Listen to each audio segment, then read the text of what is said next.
Сайн байцгаана үзэгчдээ, Загтлын нэвтрүүлгийн ээлжид дугаар эхлэж байна. Үзэгч таны бидэнд хандан ирүүлсэн загтал дээр тулгуурлан бид зан харилцаа сэтгэл зүйн зөвлөгөө мэдээлэл хүргэдэг. Ингээд нэвтрүүлэг та хаалганд болно.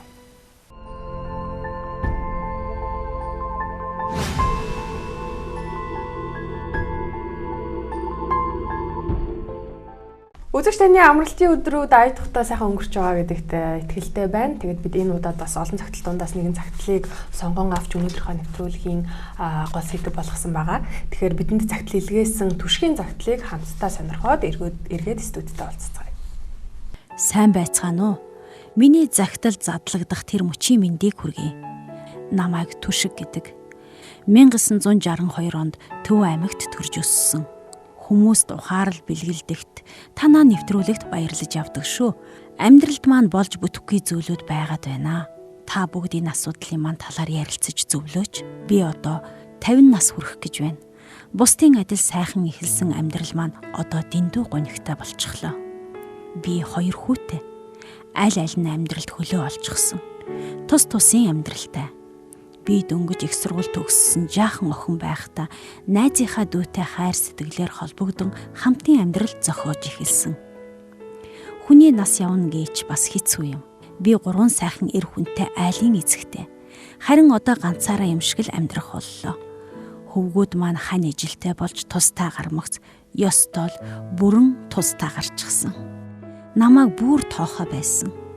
Ёс болгож цагаан сар наадмаар ирдэгтэй. Уцаар ярих нь ч ховор. Уцаар ярьж тэрэ инэ гэхээр ээж байн гуглаж янших юм гээд тэр шах юм. Миний үгийг ер нь хүлээж авахаа болсон. Том хүүгийн маань ихнэр надтай бүр хончон. 2 хүүхдээ над дээр авчирдгүй. Надтай байлгах их дургүй. Одоо харьцаагүй их удаж байна. Миний зовлон үүгээр барагдахгүй. Хань маань надаас хол хүндий болоод их удаж байна. Нэг гэрт хамт амьдардаг гихч бидний бүх зүйл тусдаа. Ажил, бизнес гээд өглөө гараад орой ирдэг хүн. Заримдаа бүр 2-3 хоногоор тагаалга болно. Яагаад ийм болчихсныг би ойлгохгүй. Бид хамтдаа л энэ амьдралыг эхэлсэн. Бас босгосон.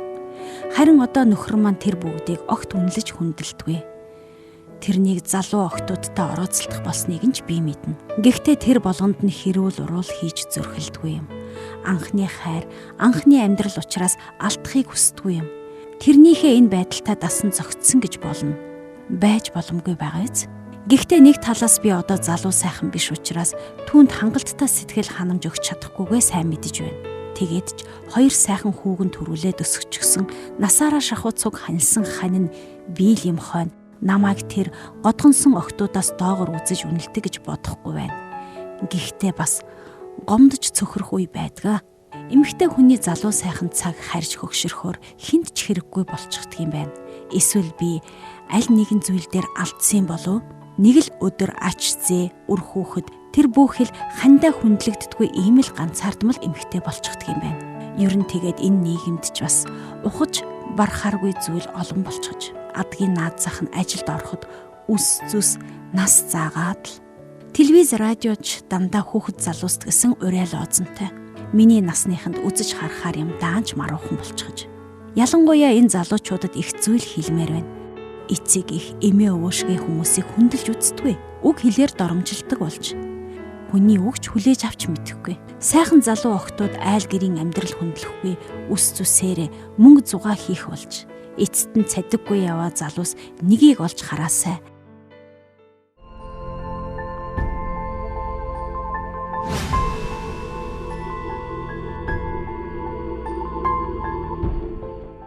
Бидэнд загтал илгээсэн загтлын эзэн болох Түшигтэй баярлалаа гэдгийг энэ ашигт хэлмээр байна. Тэгээд бид таны энэ асуудалд, таны амьдралд гараад байгаа энэ бэрхшээлд бас багч гэсэн тус нэмэр хүргэхээр энд цуглаад байгаа. Тэгээ манай зочид бас бидний урилгыг авч хүрэлцэн ирсэн байна. Та бүгдтэй баярлалаа. Зочдоо танилцуулъя. DMN илгээлтийн байгууллагын удирдах зөвлөлийн гишүүн Төмөрбаатар хүрэлцэн ирсэн байна. Танд маш их баярлалаа. Баярлалаа. За мөн манай үзэгчдэд хичнээн танил болсон Монгол Хүн байгууллагын зөвлөгч Алтан Туяа хүрэлцэн ирсэн байна. Танд амралтын өдрийн мэнд хүргэе. За Баярлалаа. Тэгэхээр хамтдаа бас цагтлаа сонирхлоо. Тэгээд манай үзэгчид бол маш олон янз бүрийн асуудал бэрхшээлтэй юм үзэгчид бидэнд ханддаг байгаа шүү дээ. Тэгээд энэ удаад нэг биш нэлээд олон эмэгтэй бас тулгардаг юм асуудал юм шиг санагдсан. Яагаад гэвэл яг ийм ойролцоо одоо утгатай тий ойролцоо юм бэрхшээлийг өгүүлсэн олон цагтл бас ирсэн л дээ. Тэр тундаас энэ цагтлыг яг тухайлан үнэлсэн юм байгаа. Тэгээд манай зөвлөгч нар юуг бас илүүтэйгээр хамгийн түрүүнд олж ажиглаж байв. Энэ өнөөдөр энэ асуудалтай байна, бэрхшээлтэй байна. Надад туслаач зөвлөөж гэсэн зүйлийнх нь гол одоо юу гэдгийг цөмөн те гол асуудал нь юу вэ гэж олж харсан байна. За миний хувьд нүуний загтлыг уншаад одоо яг нийгэм маань үнэхээр тулгымцсан асуудал их байна. Тэрэн дундаа гэр бүл ялангуяа эмэгтэйчүүдийн хувьд бас иймэрхүү асуудал их байна. Гисэн эдэж гэсэн төшөхгүй хувьд болохоор энэ зүйлийн амьдралынхаа бодит энэ нөхцөл байдал бас төвчээртэй тойлбортой хандаад бас өөдрөгөөр бас манай энэ нэвтрүүлгийг үзэж бас илүү их тийм өөрийгөө өөрчлөхийн тулд бас сайхан өөдрөгөө амьдарч байгаад бас их талархаж байна. За тэгээд бас бидэнд хандаад тий загтал бичиж байгаа түшигчтэй бас талархъя. Тэгээд энэ загтлыг харж байхад бол олон зүйлүүд байна л да. Одоо өдийн насны хүн гэдэг маань тийм ээ 50 нас хүрч байгаа гэдэг маань бас хүний амьдралын тийм ээ нэлээхэн хэсэг бараг 100-ны 50% явцсан байгаа гэсэн. Тэгэхээр энэ дээр бас яг энэ насны хүмүүс маань дунд насны хүмүүс байдаг. Тэгээд энэ дунд насн дээрээ бас янз бүрийн хямралууд тохиолддог байгаа. Тэгээд дунд насны хямрал гэж нэг том зүйл дээр ингээд энэ хүн одоо нүүр тулчаад байна гэсэн. Тэгээд яг энэ хямралынхаа үеин дээр болохоор юу байдаг вэ гэхээр одоо гэр бүл өөр хүүхдүүд нь хувь хүн өөрөөс болж маш их шаналдаг. Янз бүрийн асуудлууд үүсдэг. Тэрнтэйгээ зохицож чадахгүй байх ч юм уу тий ийм зүйлүүд гарч ирж байгаа. Тэгээ яг энэ түшигчийнхаа яг ингэ загтлыг ингэ уншиж байхад бол тий бас хөвгүүд нь тийм ээ өөрийг нь бас эргэж тойрохгүй, өөртөө бас сэтгэл санаагаа хуваалцахгүй, ээжигээ эргэж харахгүй. Тэр бэр нь бас зүй зохистой харьцаж байгаа тийм ээ. Тийм зүйлүүд гарч байгаа бас нөхрийнхэн талаараа гэх юм бол нөхөр нь бас тий зүйл бас яс бус явдалтай тийм гэр бүл харагдаж байгаа. Тэгээд энэ олон зүйлүүдийг бас загтал дээр дурдаад яг яаж энээсээ би гарах вэ гэсэн тийм эргэлзээ байгаад байгаа учраас бас өөрөө ганцаараа чадахгүй гэдгийг мэдээд хүмүүсээс тусламж авъя. Хүмүүстэй бас ингэ нэг нөгөө харилцаж энэ асуудлаасаа гарья гэдэг тийм шийдвэр төрсэн байгаа. Тэгэхээр би бас яг энэ хичээд юу гэж хандаж хэлмээр байна бол яг таны насанд би одоо үнэхээр таныг бас буруутгах байгаа юм биш тийм ээ. Яг ийм насны хүмүүс нөгөө ямралыг мдэггүйгээсээ болж илүү их ийм асуудалд орооцолддог. Тэр нь болохоор өөрөд нь байгаад байгаа хэцүү юм шиг санагдаад байгаа. Гэтэл одоо яг хоёр хүүн маань тусдаа гараад хуваа дагаа явцгаацсан тийм ээ. Яг ийм байхад хүүгүүд маань над дээр ирж ирөөсөө ирэхгүй байна тийм ээ. Уцаар ярихад намайг өгөлдөг, яншдаг гэж ярьж байгаа. Тэгэхээр яг энэ захиналт дээр бас өөрийнхөө зан чанарыг тийм ээ тодорхойлон бас бичээгүй байгаа болохоор бас ямар занааштай, ямар зан чанартай гэдгийг бид нар бас би бас хэлж мэдэхгүй. Тэгэхээр ерөнхийд нь бас яг харах юм бол бас тэр хөвгүүд яагаад танаас их илүү ингэ цаашаагаа мэдээж хүн их хүн гэдэг хүн чинь хүүхдүүд их хүн рүүгээ тэмүүлдэг байдаг. Гэтэл эдний хөвгүүд маань цаашаагаа ингэж байна гэдэг нь юунаасаа болж байна гэхээр магадгүй бас ажил төрөл амьдралаасаа байж болно. Нөгөө талаараа бол бас тухайн ээж ямар зан арашинтай байна тийм ээ. Зан чанар гаргаад байдаг бай. Тэрнээс бас нөгөө ээжийнхаа тэр зан чанарыг хүлээн зөвшөөрч чадахгүй байгаа учраас бас ийм зүйлийг гаргаад ээж болох юм. Загтлыг уншаад сууж байхад үнэхээр тэр нөгөө дунд насны хямрал гэдэг зүйл бас ажиглагдаж байсан л да. Жишээлбэл эмэгтэй хүний бие физиологч ч гэсэн маш өөрчлөлтүүд бас гараад ингээд байдаг байгаа. Тэгээд яг энэ нөгөө амьдралын өөрчлөлтүүдээр жишээлбэл гэр бүлийн хувьд ч гэсэн бас өөрчлөгдсөн байгаа шүү дээ. Хоёр хүүхэд нь гэрээсээ тусгаарлаа гараа явчихсан, өөрийн гэсэн гэр оронтой болцсон байгаа. Энэ үед бас хүн жишээлбэл яаж тухайн байдалтай засан зохицож жишээлбэл одоо жишээлбэл энэ хүний хувьд бол яг л нөгөө ээж эхнэр хүний үүргийг гүйцэтгэхэд явж байгаа шүү дээ. Та бас сая хэллээ зан аашин сайн мэдэхгүй байна. Яг ямар байдалд жишээлбэл тухайн энэ амьдралын нөхцөл байдал солигдож байгаа яг ийм үе шатанд хүн яаж өөрийгөө бэлтгэх ёстой юм бэ гэдэг юм асуух гэдэг. Яг энэ үед болохоор нөгөө хүүхд анх гэрлээд тийм ээ гэр бүл маш сайн гэр бүл байсан байгаа шүү дээ. Тэгж ингэж залуу насндаа ингэж явж ирээд одоо хүүхдүүд насанд хүрээ тусдаа гарах үед нөгөө өөрөөгөө бэлдээгүй одоо хүүхдүүдэд тавьж явуулж чадаагүй сэтгэл зүрхнээс өрөөсөө өөрийнхөө сэтгэл зүрхээ бэлдэж одоо би хүүхдүүд маань надыг бүрэмсэн орхиод явна шүү. Энэ үед би тавих ёстой гэдэг зүйлийг ерөөсөө нээж мэдээгүй учраас өөрөө яг тэр зүйлтэйгээ зууралдаал чангаагаад л хоошо татгаас байгаа. Тэгэхээр тэр байдал нь өөрийг маш их зовоогоод байгаа байхгүй. Гэтэл хүүхдүүд маань яаж яах вэ? Яг нөгөө амьдралын юугаар гэр бүлээ орхиод одоо төрлөх гэр бүлүүдээ орхиод өөрийн гэсэн гэр бүл өөрийн гэсэн гэр бүлээ бий болгоод тус тустай яг амьдрал аваа явж байгаа. Тэгээд баяр ёслолын үеүүдээр ээж авдараа ирдэг байгаа. Хүүхдийн хувьд бол яг энэ тал нь нэг талдаа зөв ингэж явах нь. Гэхдээ эргээд бас ээжтэй аавда одоо үе тий уулздаг бас сонсдог байх хэрэгтэй. Яагаад гэвэл бид нар чинь гэр дотор олуулаа ингэж бужигнж байгаад гинт бүгд гараад хамгийн сүүлд хоёулахнаа үлддэг. Ихэвчлэн дунд насндаа хүмүүс энэ хоёулахнаа үлддэг байгаа. Бүх хүүхдүүд нь ингээл нэг хоёр ингэж цовж явсаар хагаад хамгийн сүүлд хоёулахнаа буюу заримдаа ингэж нэгээрээ үлддэг. Тэгээд ирэхээр нөгөө тэр зүйл маань ерөөсөө тэрэндээ тасан зогсож чаддаггүй. Тэгэхээр эртнээс нь одоо нөгөө тасан зогсох одоо би тавьж явуулах гэдэг юм аа. Одоо хүүхдүүд одоо явах ёстой би үлдэх ёстой. Ингээд бас дараагаар нь одоо хөвчилж уулзах тийм ээ хүүхдүүдтэйгээ эргэн тойрох зөвхөн ээж аав ингээ хүүхдүүдэд тусдаа гаргаа явуулсан хойно амьдрал руу н орох гэж маш их хичээдэг оролцоод байдаг. Хүү минь яаж яваавал бэр минь яаж яваавал ач зээ минь яаж яваавал гэд дандаа нөгөө хувийнх нь амьдрал руу өнгөж хараад тэрнээс болоод нөгөө гэр бүлүүд нь дургуйцлаа эрхийлээд харилцаа тасалж эхэлдэг.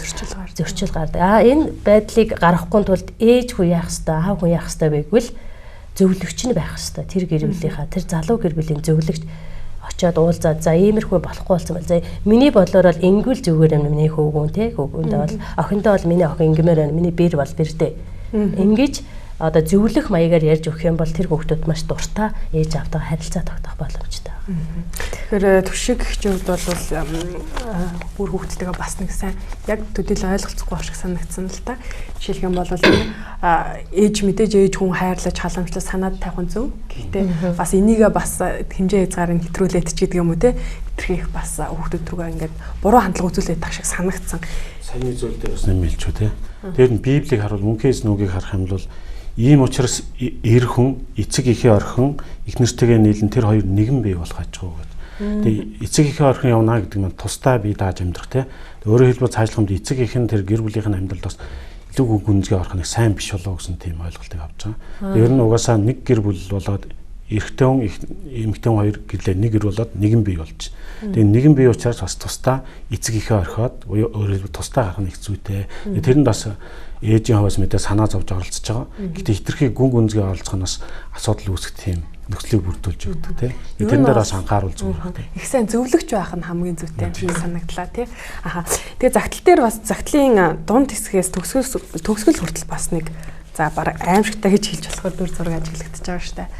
За яагаад аимшигтай гэж хэлж байгаа юм бол яг энэ төшиг загтлын эзэн төшиг болон түүний нөхрийн хооронд бас их асуудал байгаа даа тий харилцаа нь бол ер нь гэр бүлийн халуун дулаан уур амьсгал бие биенээ гэсэн сэтгэл нь арай нэг тийм ээ одоо бүлээцэх гэж ярьдаг шүү дээ манайхан бүлээцсэн бие биендээ анхаарал халамж тавихаа болсон бие биенээсээ хамаархаа болсон ч гэдэг юм ийм нэг зүйл байгаа гэдэг.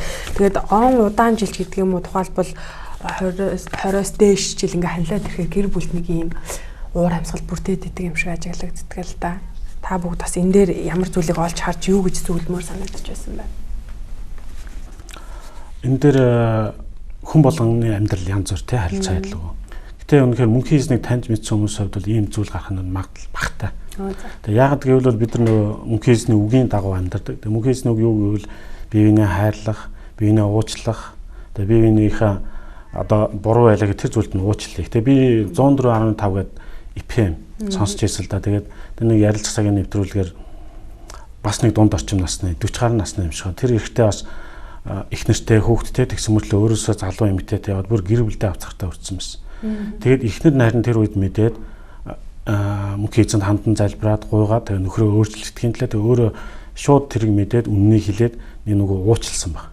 Харин тэр цагаас эхлэн эзэн тэр нөхрийнхэн зүрх сэтгэлийг зөөлөөд өөрчлөөд тэгээ магадгүй тэр ихнэрийнх нь тууштай зөвхөрлөлтгүй залбирал байсан.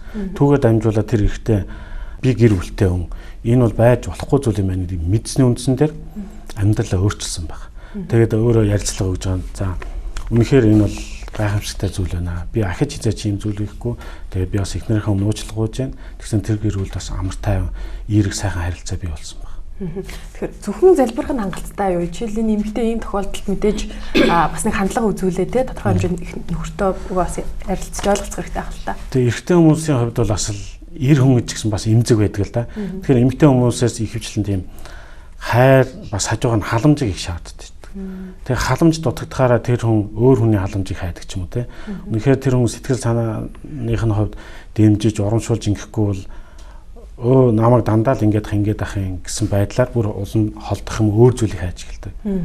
Тэм учраас эмэгтэй хувьд бол халамжтай байх нь нөхрөө их сайн халамжилж байвал тийм ээ эн чинь юу болж байна те.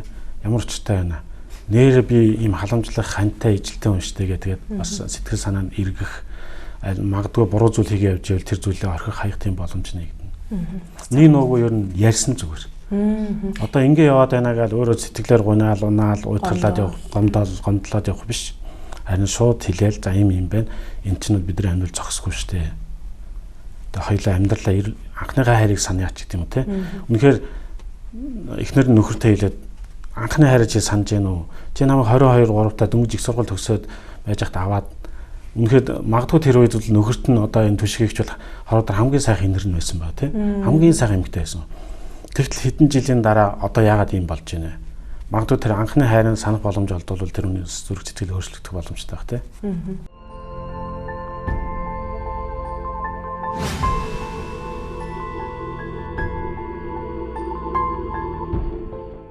Ингээл гэр бүл асуудал ороод те ингээл нөхөр нь эхнэрээ хайрлахаа болоод ч гадуурд ингээл яваал те хоног үнж явж юм уу ийм асуудал гарахаар эмэгтэйчүүдийн гаргадаг нэг алдаа гэвэл гадаад үзмжиндээ анхаарал хийдэг гинэ. Тэгээл өс төсөө янзлаал те тэгээл цунраа солиод эрэхтэн ингээл айгу гоё байх гал гоё үнэлтүүлээ. Гэхдээ уулын энэнд анхаарал тавих биш. Зүгээр ороод ирэхэд өөдөө сайхан инээмсэглээд те харилцаандаа анхаарад ингээд юу байвал илүү үр дүнтэй байх хэвээр хүүхнүүдтэй тэнэгээ яг ийм юм дээр ингэж алтаа гардаг гэж ярьжсэн. Тэгээд алтан дуу ягч маань ч гэсэн өөрөө айлын сайн эзэгтэй байгаа бас маш олон хүнтэй хүнд зөвлөдөг тийм ээ юм байгаа. Тэгээд эмэгтэйчүүдэд бас яг энэ бас байдаг асуудал гэж бодож байна л да. Гэр бүлд байдаг арай нэг нөхөр нь арай нэг анхаарал халамж тавихаа болоод хоорондоо нэг дунд нь хэрэмүсэд ч гэдэг юм. Ийм тохиолдолд ер нь яаж хандах хэвтэй жишээл үйлдэлээрээ тий үг хэлээрээ яаж үзүүлэх хэвтэй аль нь зохимжтой. За яг энэ дээр болохоор ч юм бас тий сая манай төмөр хастар хэлж байна тийм ээ. Одоо үнэхээр анхныхаа хайрыг санаа гэж. Тэгэхээр эмэгтэйчүүд маань яг ийм насн дээр өрөөд ирэхэд яг ийм асуудал болдог. Одоо тухайн үед залуу насныгаар халуун хайраар тийм ээ үнэхээр сайхан байсан. Харин одоо нөгөө нас явах тусам хүний бие физиологи хүртэл өөрчлөгддөг. А яг энэ дунд насанд ороод ирэхээр энэ насаа хэр сайн өнгөрөөж байна бидний өтөл нас маань тэдэг шинжээр тийм илүү сайн өнгөрөх боломжтой. Тэгэхээр одоо яг энэ өтөл насыг сайн өнгөрөхийн тулд юу хийх ёстой вэ гэхээр нөхөртөө одоо өөр ямар ч юмд анхаарал тавих сонирхолгүй те зөвхөн нөхөртөө анхаарал тавих, өөртөө анхаарал тавих. Хоёр биендээ л анхаарал тавих нь чухал. Тэгээ үнэхээр яг ороод ирэхэд мэдээж хүний эхнэр хүн гэдэг чинь сайхан бас гадаад өрхтөө байх хэрэгтэй. Заавал би гэртэй байгаа гэд ноорхоо, цоорхоо тийм ээ муу байх шаардлагагүй. Заавал бас тухайн эмэгтэй хүн өөрийнхөө бурхнаас өгөгдсөн тэр сайхан гоо үзмжийг тийм ээ харуулах хэрэгтэй. Нөгөө талаараа бас эрэгтэй хүн гэдэг маань хүндлэлээр амьдардаг. Ер нь. Тэгээ хүндлэл тэр хүнд илүү чухал. Тэгээ бас нөгөө инээмсэглэл тийм ээ бас дугуйн хүний хайр халамж. Эрэгтэй хүн гадаа яваад өсөө дараад өнөшнөө олон стресс ингээд ороод ирэхэд гэр бүлд өөдөөс нэг уур уцаартай харах юм бол би яах гэж ирээвдэ гэсэн байдлаар баг ингээд буцмаар санагддаг үе байдаг.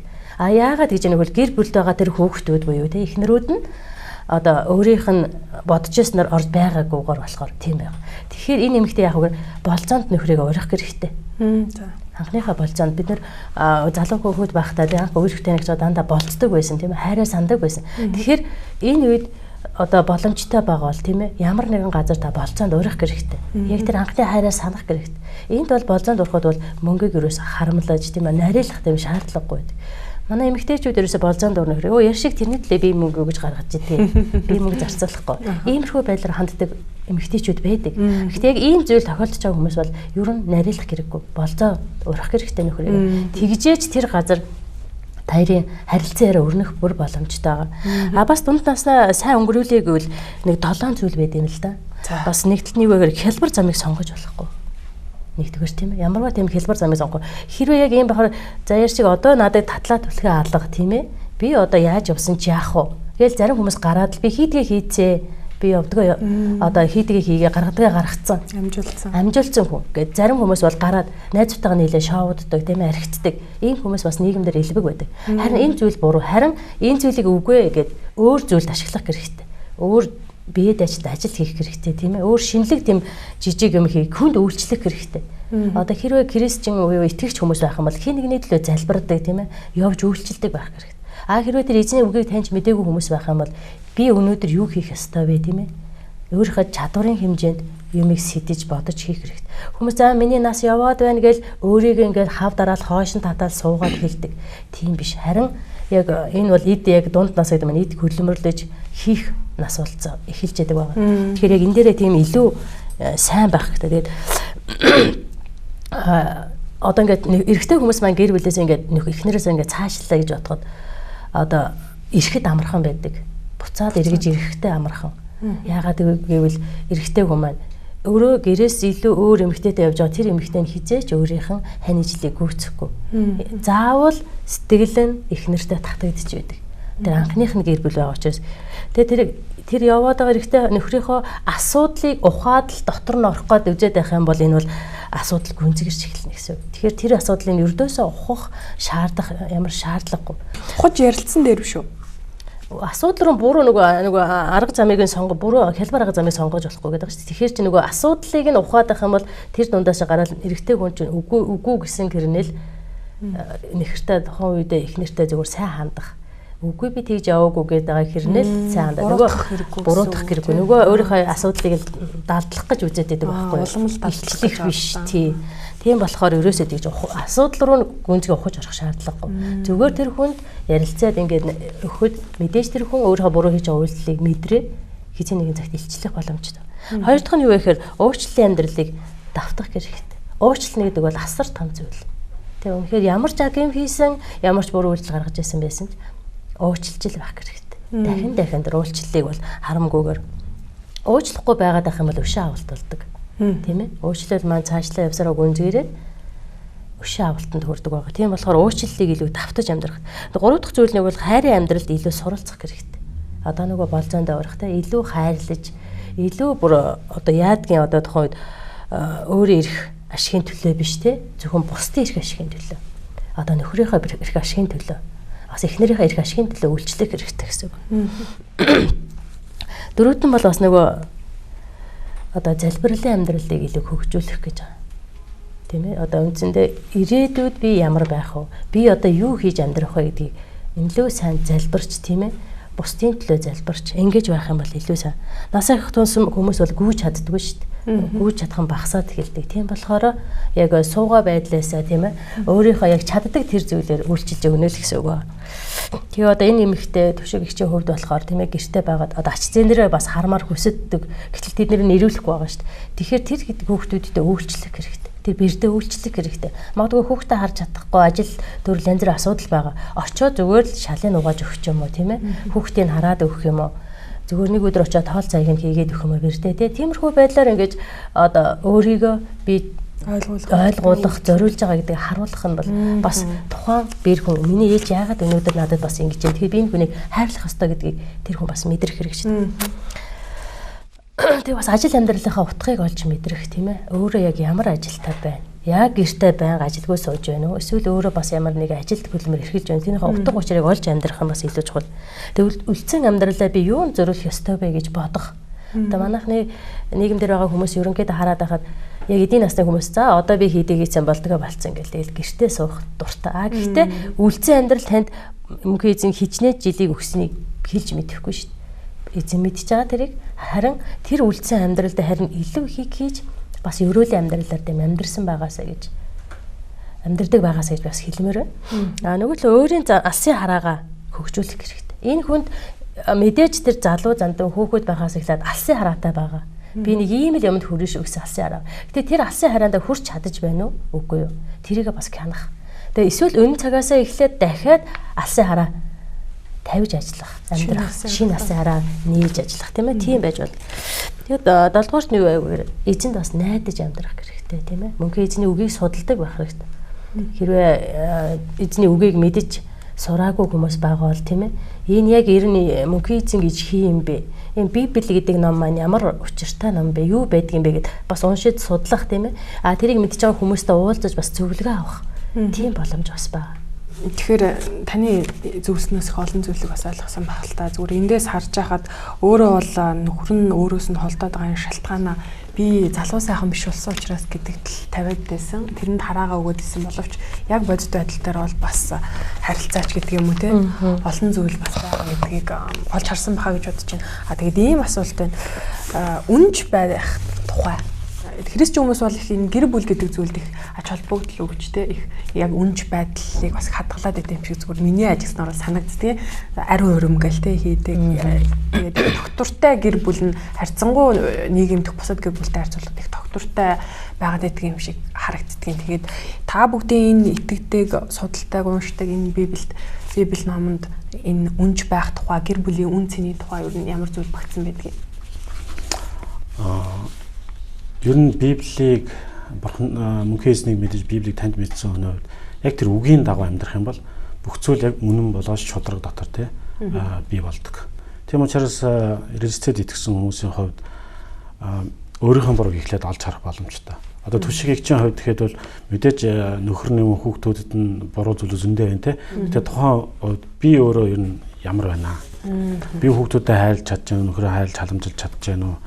Тэгээд эмэгтэй хүний хувьд нэг ингэж хэлсэн байдаг л да. Тит гэдэг номын 2 дугаар бүлгийн 3 дугаар эшлэл дээр настай эмэгтэйчүүд зам байдлаараа хүндлүүштэй байж ховж ярилгүй дарсанд хит боолчлогдолгүй юу сайн болохыг заа гэсэн мэт хүүхдүүдэд.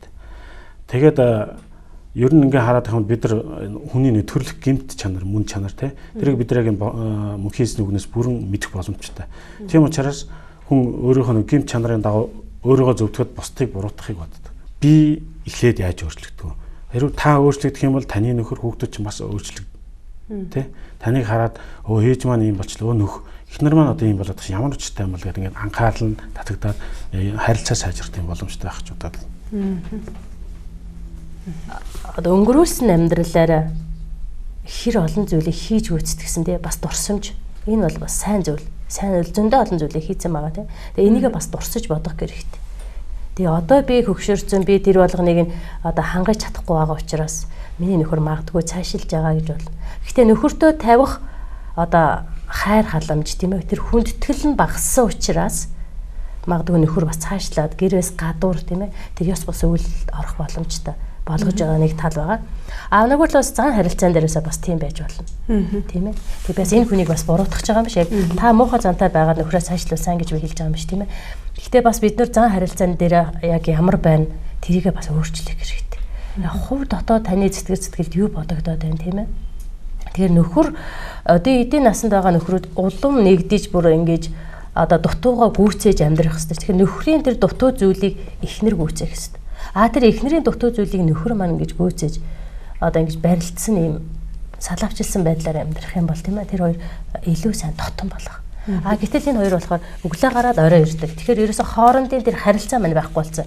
Яг гэр бүлийн доторх тэр халуун уур амьсгалаар байхгүй болсон баг. Тэгэхээр нөгөө эрэгтэй маань яаж юм? Гадуур ажилдаа яваад одоо мөнгөтэй төрөхтэй байлаа гэж бодоход тийм ээ. Одоо шоу цэнгийн газар байт юм уу тий залуу охтуудад ингэж мөнгө өгдөг байж буруу зүйлээр уруу татагдчихж байгаа. Тэгэхээр тэр буруу зүйлээр уруу татагдчихж байгаагийн бас нэг гол шалтгаан гэр бүлээс бас шалтгаалаад идэг. Эхнэр хүнээс бас шалтгаалдаг.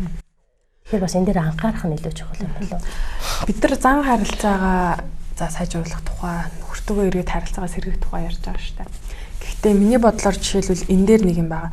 Дандаа залуу сайхан охтуудтай яваад байна гэж.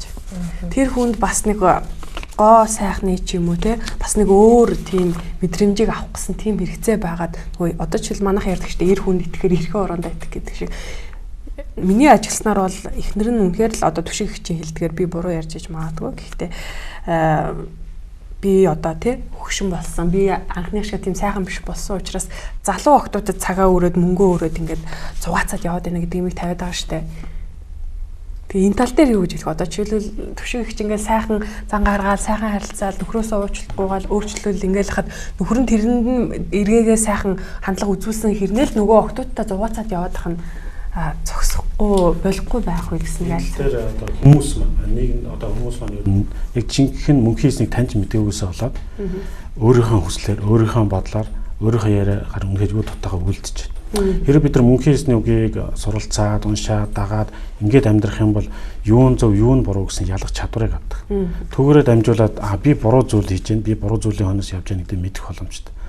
Библийг харах юм бол эмэгтэй хүнтэй одоо ямар нэгэн харилцаанд орохоос гадна эмэгтэй хүнийг зүгээр дотроо ингээд энэ эмэгтэй хүнийг би одоо хамт байна гэсэн тийм ойлголтоор харах юм бол зүрх сэтгэл дотроо тачаад जैन те өөрөөр хэлбэл завхарсан тийм үйл явдал байна гэж гаргаж яана гэж үздэг байхгүй. Харин мөнхийн эснийг таньж мэдснээр бид нар яг гимтэй юм байна. Харин гимээсээ хэрхэн салж өөрчлөгдөж одоо амар тайван аж аргалтай амьдрах вэ гэдэг л бид нар мөнхийн эсний үгээс суралцах боломжтой. Энэ мөнхийн эзэнд итгэж найдснараа бид нар энэ зүйлээ өөрчлөх боломжтой.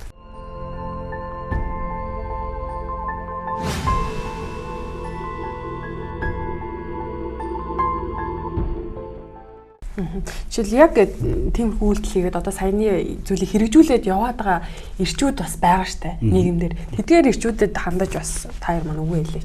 Ир хүний байр суурь хаана байх хэвтэй тийм ээ.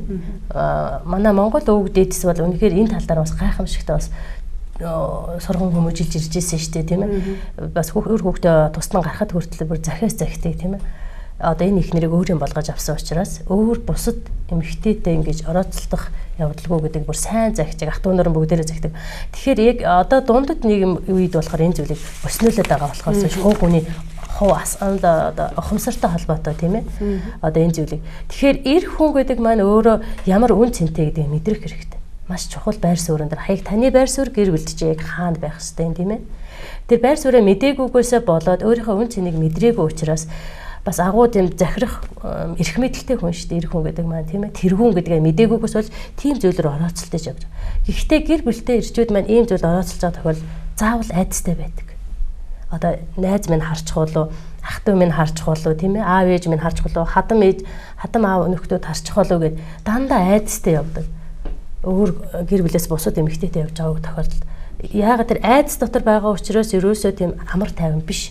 Харин гэртээ байгаад их нэртэйгээ хамт явхад бол айгүй амар тайван. Яагаад гэвэл өөрийнх нь өмч, өөрийнх нь үн цэнтэй хүн байгаа. Өөрөөсөө биенийх нь өрөөс нь тал байгаа учраас тэнд бол айдас байхгүй. Тийм болохоор бас яг эрэгтэйчүүд маань яг энэ зүйлээр дотор бас айдастай яваа. Мэдээж энэ дэр. Тэгээд хэрвээ яг ийм зүйлийг хийж байгаа эрэгтэй хүмүүс байгаа бол бас өөрийгөө яг зогсоод бодож хэцэх хэрэгтэй. Би нэрээ эр хүнийхээ үүргийг хэр биелүүлж байна вэ? Тийм ээ? Хогийн сав биш шүү дээ. Тэгж өөрийгөө бид нар хогийн савнд хамгийн л муухай бүх хогоо хийдэг. Гэтэл та өнөөдөр олон гэр бүлээс өөр гадуур олон эмэгтэйчүүдтэй явж байгаа бол та тэр хогийн савтай адилхан байна л гэсэн үг. Тэгж өөрийгөө бас дүгнэж, цэгнэж тийм ээ? Бас яг зогсох хэрэгтэй. Тэгээд зөв алхам руу алхах боломж байгаа. Энэ ч өөрийнхөө оюун бодлоор л удирддаг. Юу бодон тэр бодол санаа маань үйлдэл болж гардаг байна.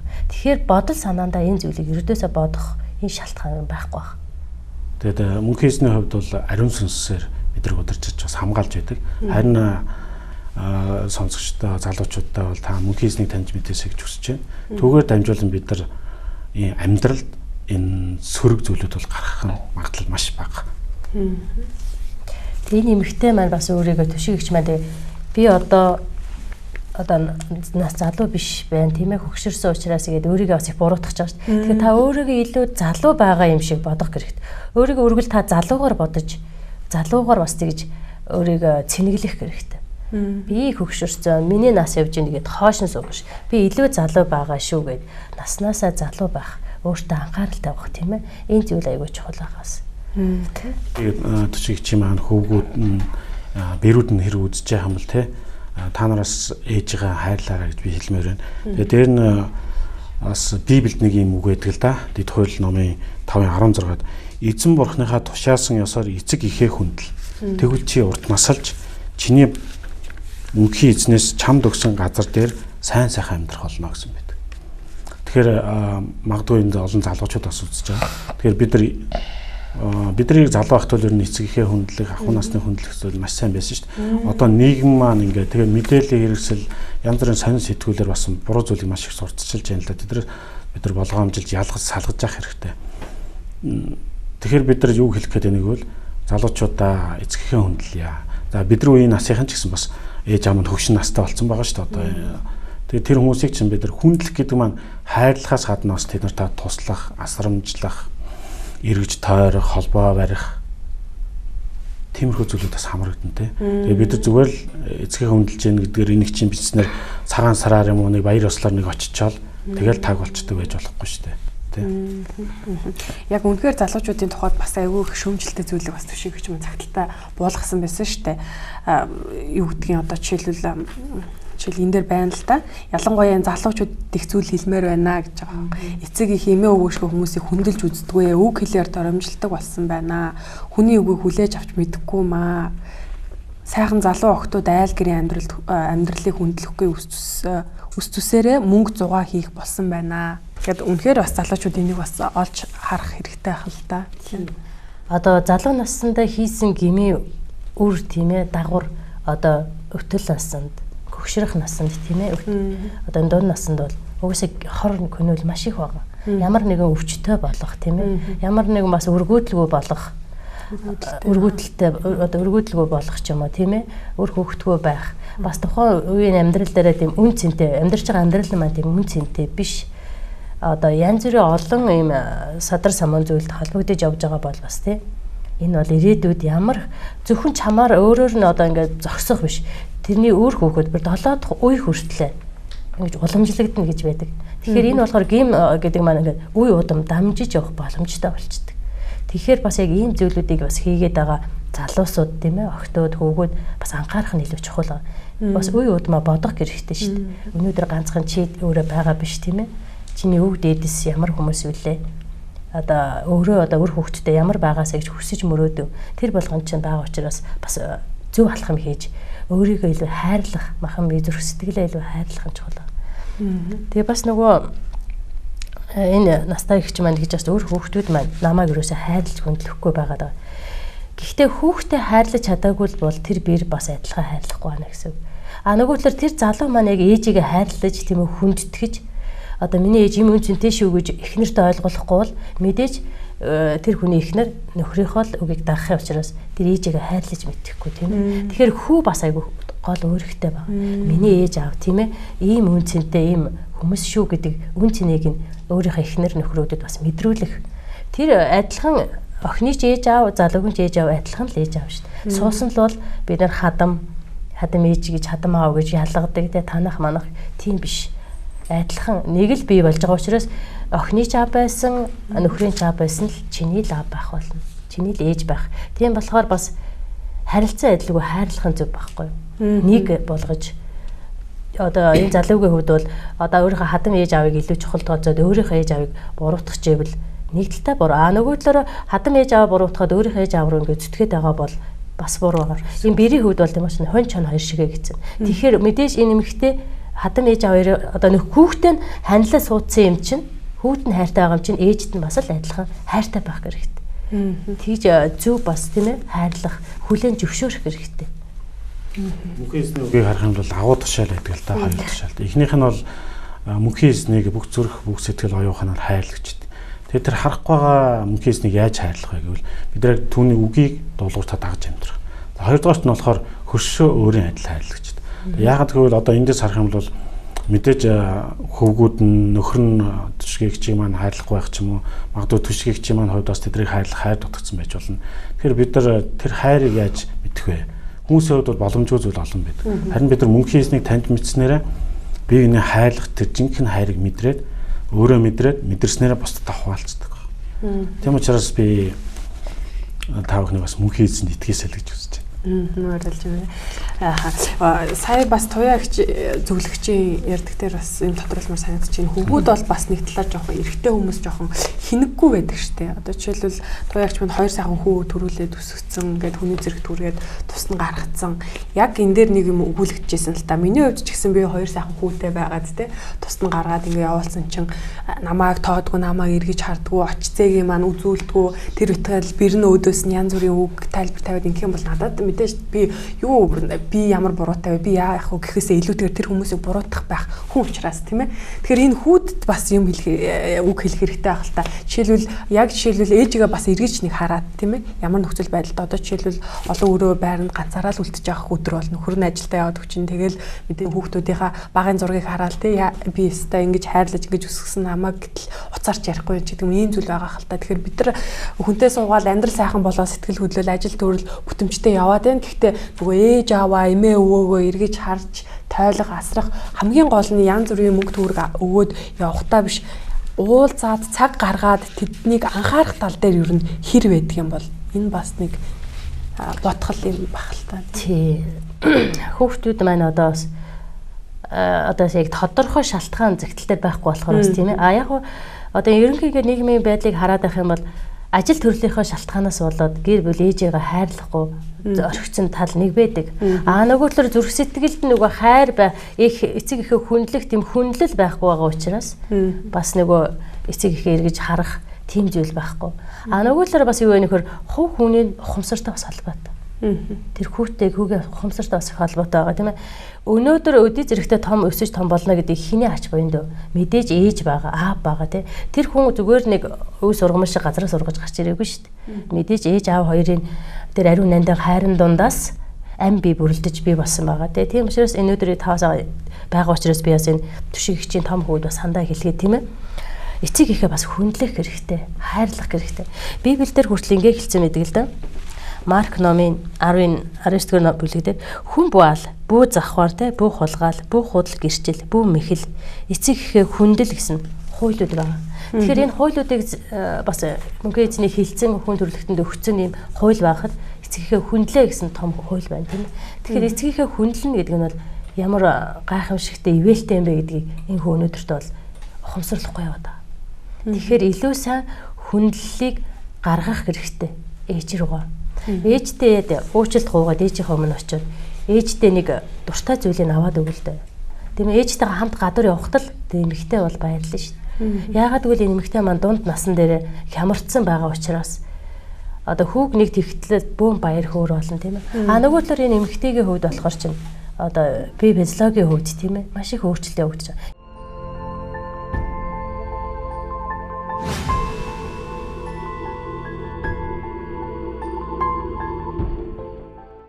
Нэвтрүүлэгтэй хамтдаа үзэгч танд баярлалаа. Сайн байна уу? Цаглын нэвтрүүлэг үргэлжилж байна. Бид дугаар бүртээ нэмэлт мэдээлэл бас бэлтгэн оруулдаг байгаа. Ингээд мэдээлэлээ хүлээж авч үзээд эргээд толцгаая.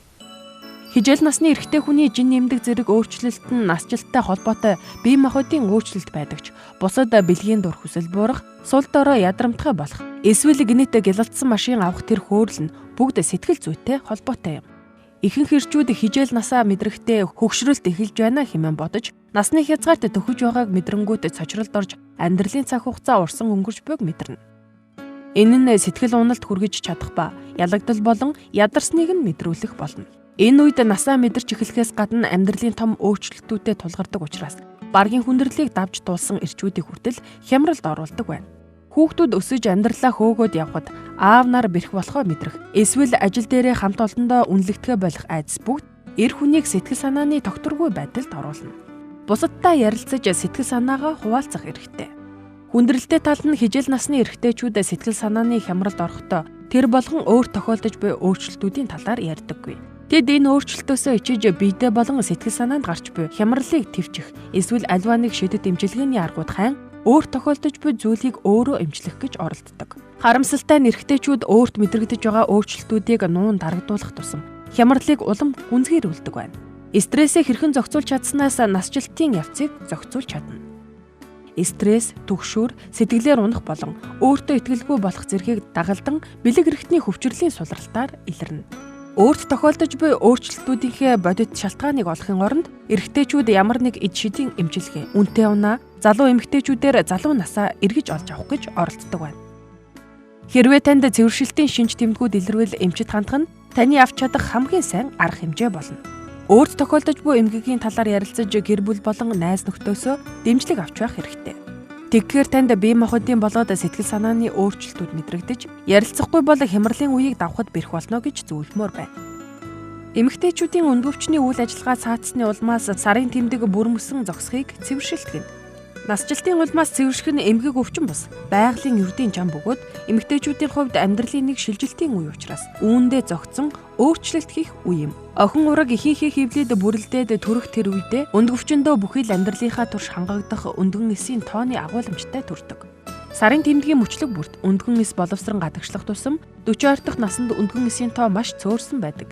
Ингээд өндгөвчөнд үлдэх өндгөн эсийн тоо цөөрөх тусам өндгөвчийн даавар боловсруулах үйл ажиллагаа суларсаар өндгөн эс барагдахад эмэгтэй хүн цэвэршдэг байна. Иймээс цэвэршилт гэдэг нь нэг өдрийн дотор явагдаж гүйцэтгэх үйл ажиллагаа биш бөгөөд хэдэн сар жил дамнан явагддаг байна. Цэвэршилт ихэнхдээ 45-аас 53 насны хооронд тохиолдно. Судалгаанаас үзэхэд Монгол эмэгтэйн цэвэршилтийн дундаж нас 49.3 байна. Цэвэршилтийн нас зохих хэмжээгээр удамшлаар тодорхойлогддог. Эмэгтэйн биед цэвэршилт эхлэж байгаа нь биед мэдрэгдэх өөрчлөлт болон сэтгэл санааны хямралаар мэдрэгдэнэ. Биед мэдрэгдэх өөрчлөлтүүдийн тухайд халуун оргих, хөөрөх, шүн хөлрөх, зүрх тэлсэх, уй мөчөөр өвдөх, даралт ихсэх, толгой өвдөх, нойргуудах зэргээр мэдрэгддэг байна.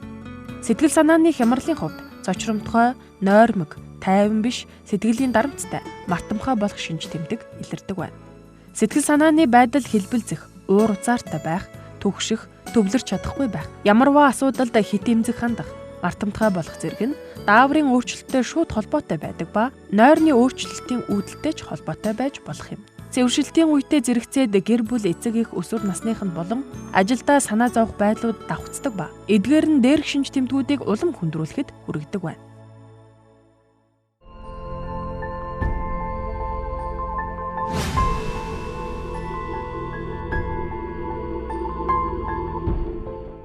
За энэ үед те бас цэвэршилттэй маань явагдаж эхэлдэг үе байна. Тэрнээсээ болоод маш их хямардаг.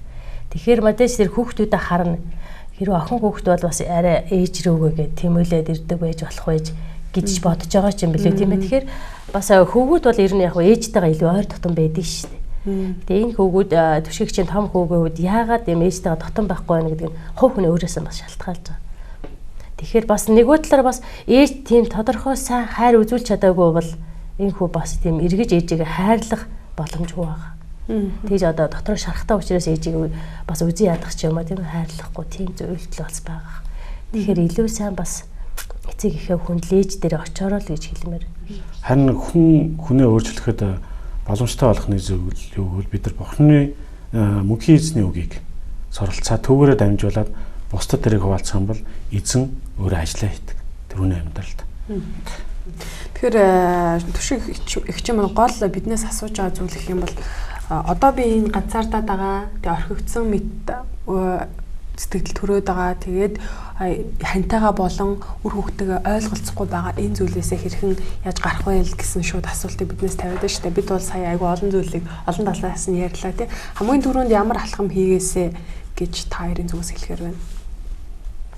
Миний хувьд бол эхлээд юмсан өөрөө би яагаад миний гэр бүлийн манад ингэж хандж байна гэдгийг өөртөө их дүгнэлт хийгээд өөртөө өөрчлөгдөх зүйл, хайр, халамж тийм зүйлүүд байвал тэрийг ямсан нөхөртөө үр хөвгтдээ бэрдээ үзүүлэх хэрэгтэй байна гэж бодож байна. Энэ бол нэг гарах арга зам байх гэж бодож байна.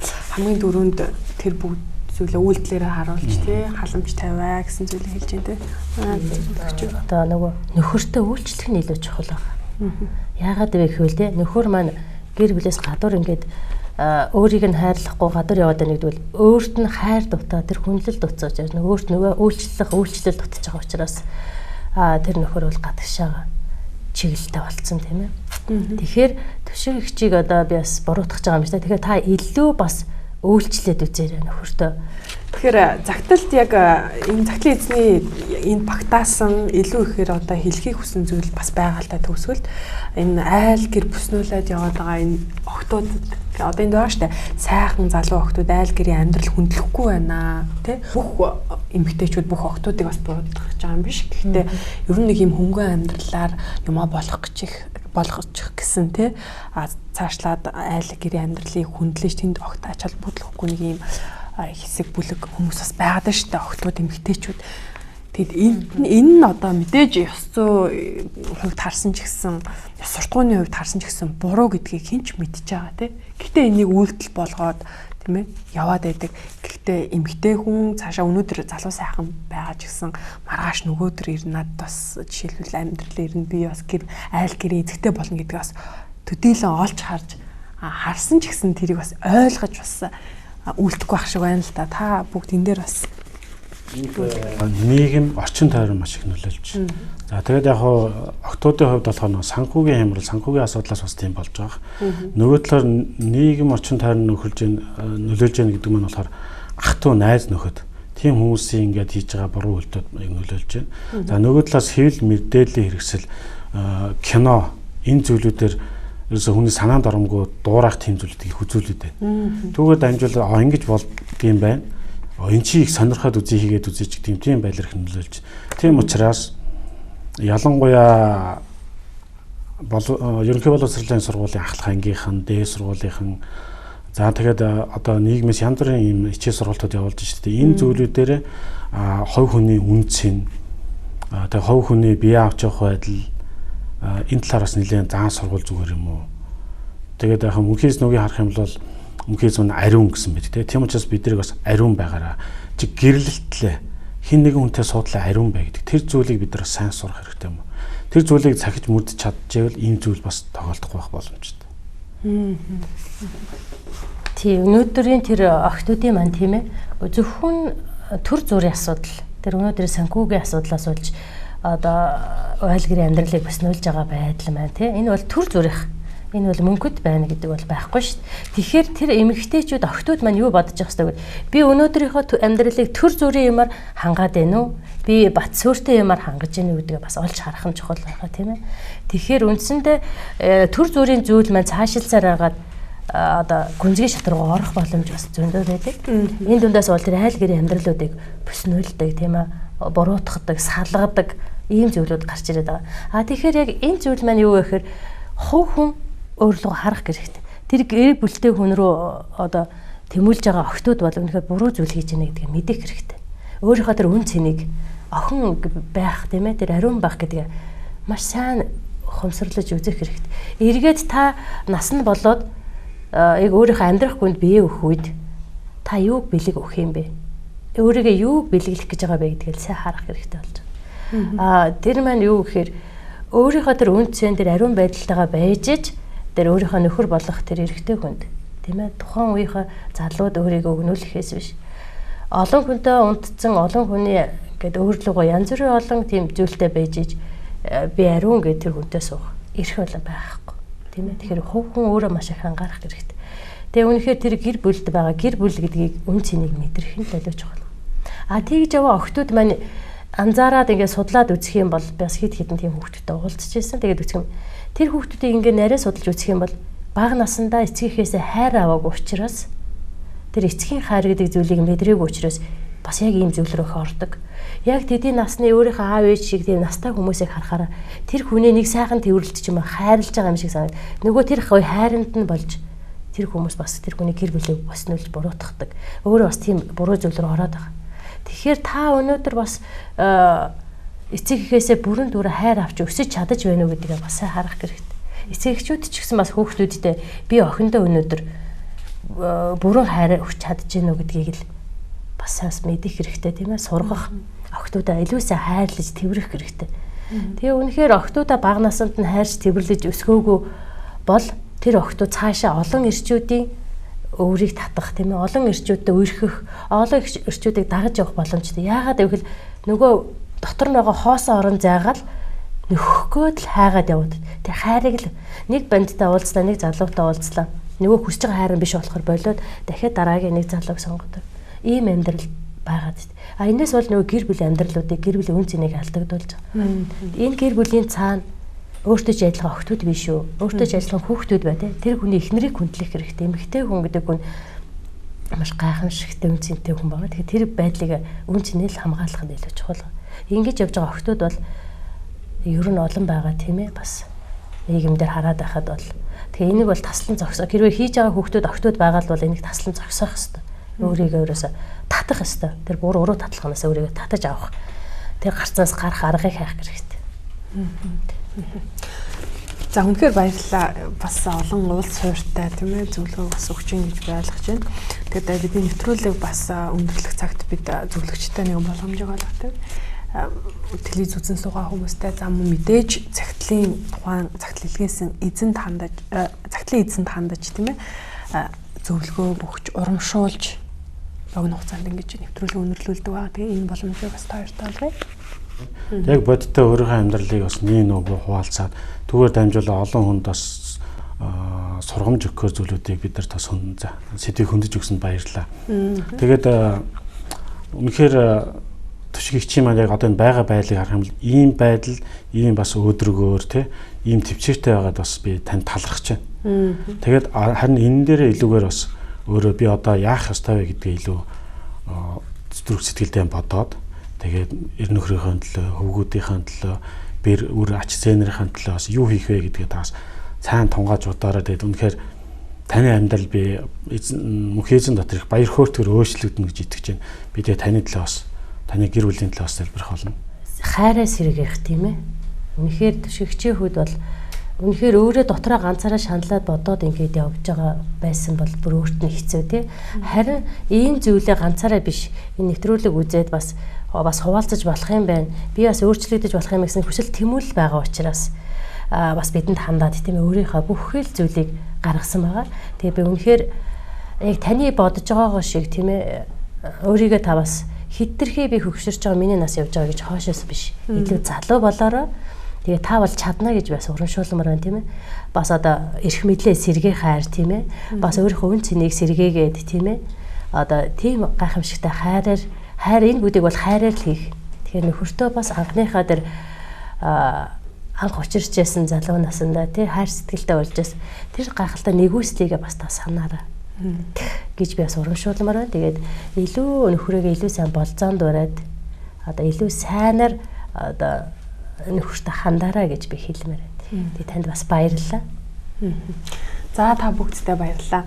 Тэгээд сайн байна уу цагтлын нэвтрүүлэг маань бас энэ удаагийн дугаараа жаргаж байна. Тэгээд бас цагтлыг бичсэн түшиг эгчтэй бас дахин талархснаа илэрхийлье. Та бол хайрлагдсан, хайрыг хүртсэн эмэгтэй шүү. Цаашаа ч гэсэн тийм байх болно.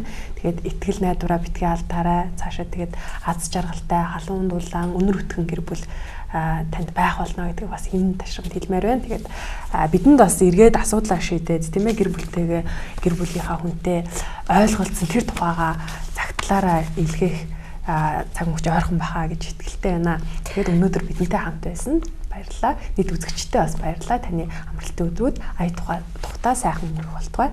Дараагийн дугаартаа уулзцгаая баяртай. За баяртай.